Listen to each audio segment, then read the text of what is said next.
Right, today we'll be dealing with electrostatics. I'm going to be going over a few things. It's pretty much a crash course on electrostatics, and usually you see this in grade 10, right? Electrostatics is the study of stationary electric charges. So we're dealing with charges in its stationary form. So you would have seen in a lot of examples when I have, let's say, two stationary objects, two stationary balls or cubes or whatever the case may be. For example, I've got here two stationary objects with a neutral charge, right? No charge whatsoever. So they behave like magnets. When we're looking at electrostatics, they're very similar to magnets where like charges repel and unlike charges attract. So if I'm looking at these over here, right, these are my like charges, they're going to be repelling from one another.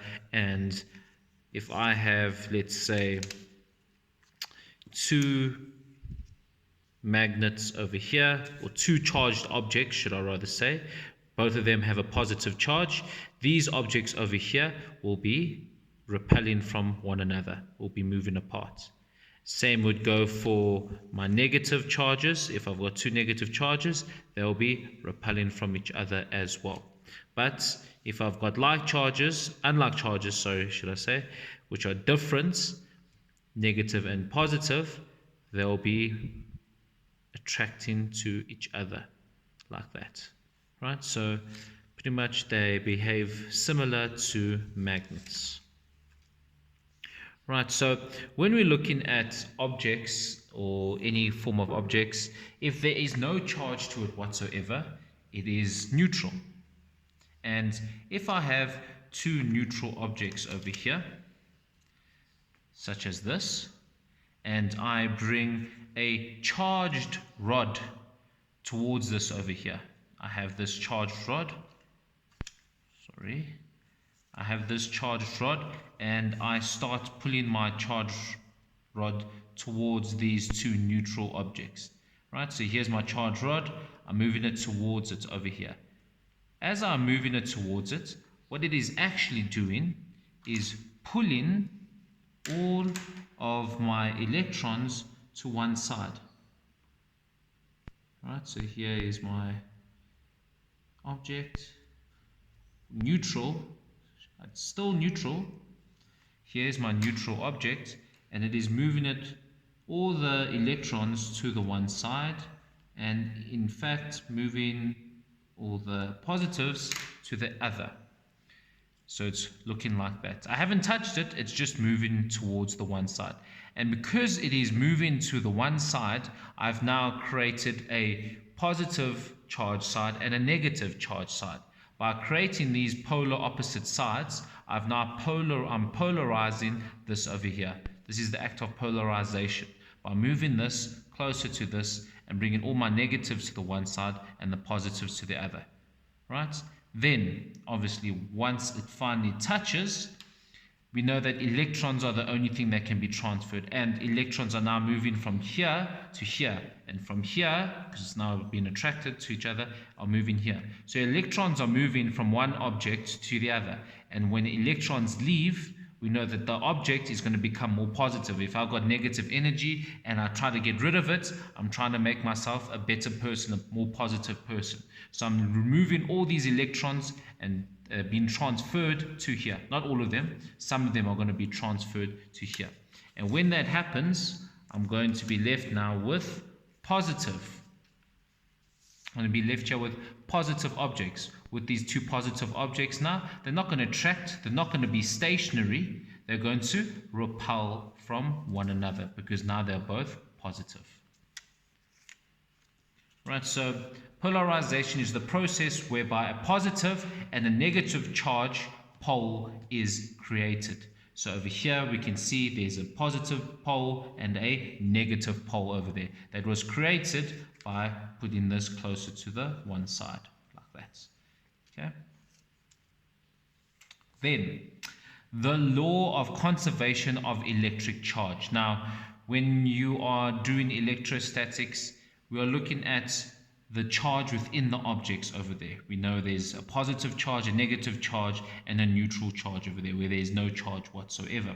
Now, if I have two balls and they come closer together, they have to share the charge. Nothing's going to be just thrown away, or nothing's just going to be added. The overall charge is going to remain constant over there.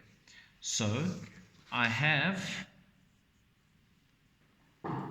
over here two balls, one with a positive 2 nanocoulombs and one with a negative 5 nanocoulombs.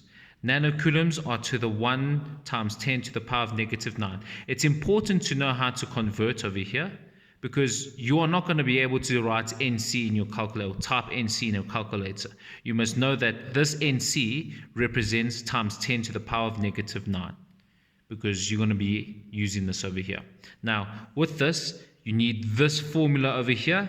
This formula is to look at charge, the overall charge of when they come together and after they repel. So I have this positive object over here, this positive sphere, and this negative sphere, this positive sphere of negative 2 NC and negative 5 NC.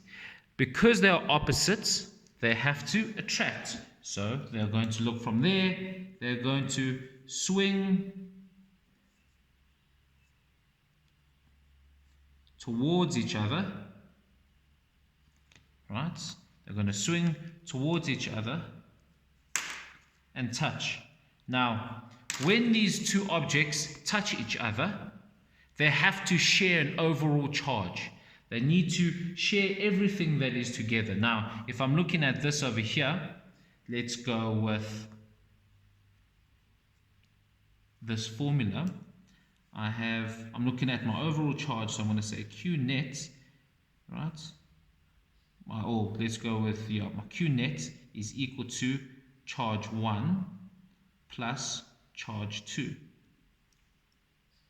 Okay? My Q net is equal to charge 1 plus charge 2. So this charge over here is positive 2 nanocoulombs, and this charge over here is negative 5 nanocoulombs. So I'm going to say over there 2 minus, or let's go with plus, negative 5, which is going to give me negative 3 nanocoulombs. So when these two objects are together, my positive and negative, when they come together, they are going to become one object because they are touching. And in that time when they are touching each other, when they are one object and they are touching each other, they are now sharing their electrons. My net, my overall together is 3 nanocoulombs, right? Negative 3 nanocoulombs. This is my overall charge together. But I want to calculate the individual ones now. And once they touch, they need to remove themselves from each other. So how many objects did I have over here? I have 2. So now that they're together and I have a negative 3 nanocoulombs, I need to divide it by the amount of spheres or objects or whatever the case may be. Here I've got 2 objects over here, 2 charged objects. So if my overall charge together is negative 3 nanocoulombs, that means to find out what it is, I need to say this divided by 2. Which is now going to give me a charge of negative 1,5 nanocoulombs. That means each sphere afterwards is going to be negative 1,5 nanocoulombs, which means now it's going to look like this.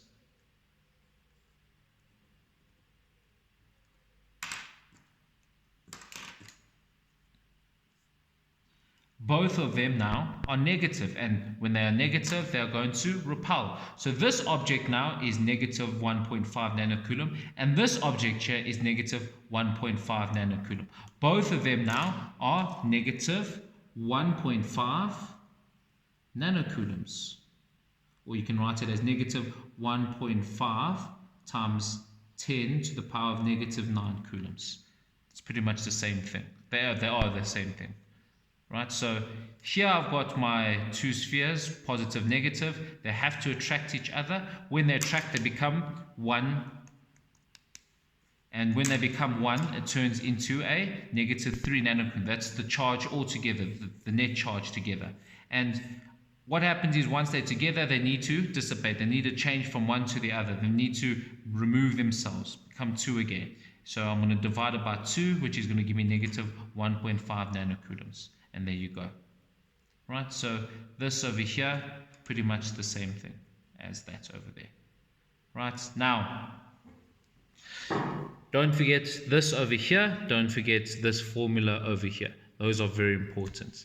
Now, one of the other things that always happens, they love to ask for calculate the number of electrons transferred when the spheres were in contact. Right, so the key words over here, the things you need to concentrate on, the number of electrons. This number of electrons is very important when what? When what happens? When they were transferred. Okay, when the number of electrons were transferred, when the spheres were in contact. Okay, so the next formula, whenever you see the word electrons and we're talking about charge, you're going to need this one over here, right? Where we have the charge of 1 electron.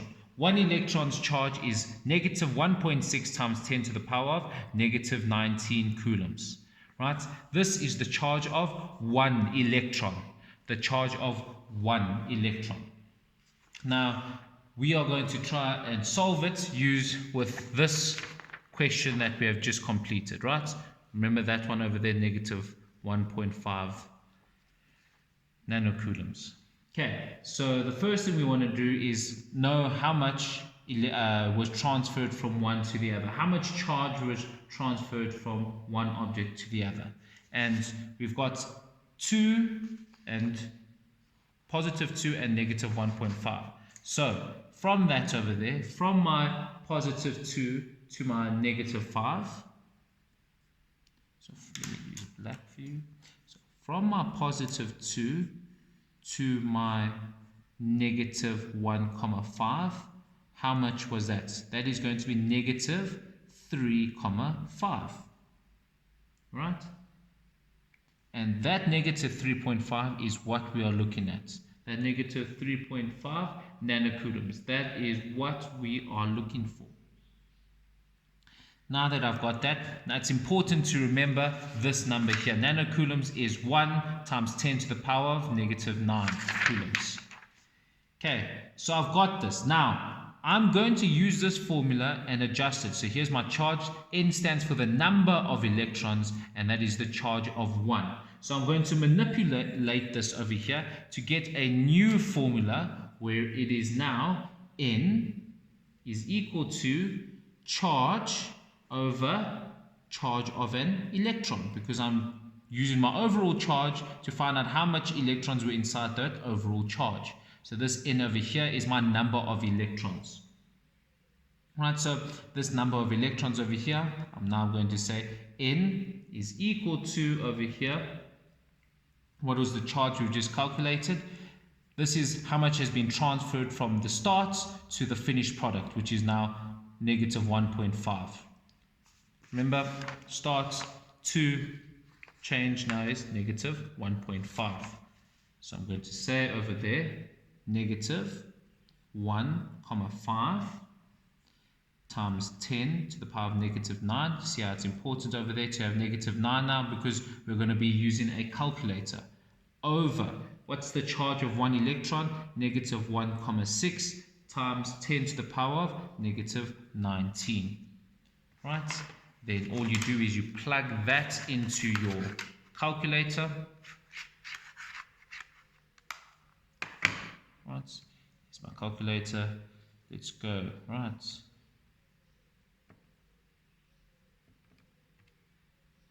Go with negative 1.5 times 10 to the power of negative 9 over negative 1.6 times 10 to the power of negative 19. My answer now there is very big. Right, so let's just count. 1, 2, 3, 4, 5, 6, 7, 8, 9. 9. You see that? So after my 9, this 9 over here, how many numbers do I have after? 1, 2, 3, 4, 5, 6, 7, 8, 9. So I'm going to write it as such.